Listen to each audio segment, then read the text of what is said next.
কার্পো মাছ কাটা তো আমি জানি সবাই জানেন, তবুও আমি আপনাদের সঙ্গে শেয়ার করতেছি। হ্যালো এভরিওয়ান, আসসালামু আলাইকুম। Fish cutting by women YouTube চ্যানেলে সকলকে জানাই স্বাগতম।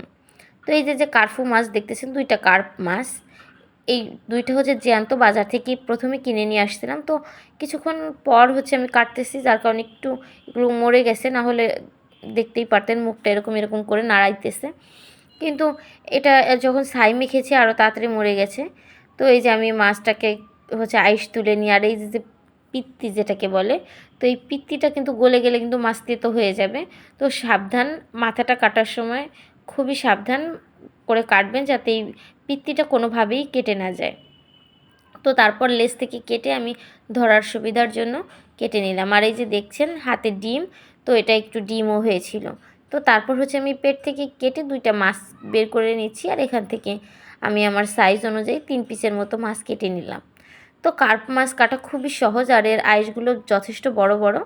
তো একটু মনোযোগ দিয়ে দেখলেই পারবেন। প্রথমে হচ্ছে আমি পিঠের কাটাগুলোকে কেটে নিলাম, দেন হচ্ছে মুখের সাইডের দুই পাশে যে পাখনা সেই দুটা কেটে নিব। দেন তারপর পেটের সাইডের পাখনাটা কেটে নিয়ে আইসগুলো তুলে নিলেই আমার হচ্ছে মাছটাকে প্রথম ক্লিন করা এক ধাপ হয়ে গেল। তো হচ্ছে এই সাইডেরটা একটু টেকনিক ফলো করবেন, যে সামনের দিক দিয়ে কাটতে গেলে হচ্ছে কষ্ট হবে, কাটতে একটু বেশি কষ্ট হয়। তো এই জন্য পিছন সাইড ধরে কাটবেন, তাহলে খুব তাড়াতাড়ি কাটা হয়ে যাবে। দেন হচ্ছে কি আমি এগুলোকে লেজ ধরে তারপর আমি আইসগুলোকে তুলে নিচ্ছি। আর এই আইসগুলো যেহেতু বড় বড় আর খুব দ্রুত তাড়াতাড়ি উঠে যাচ্ছে, তো এটা কাটার পর আমি আমার পছন্দ মতো সাইজ দিয়ে আমি হচ্ছে কেটে নিব। তো এই কার্প মাছে কিন্তু ডিম হয়, আবার প্রচুর তেলও থাকে। তো এই সব মিলিয়ে হচ্ছে আমি মাছগুলোকে কেটে নিচ্ছি।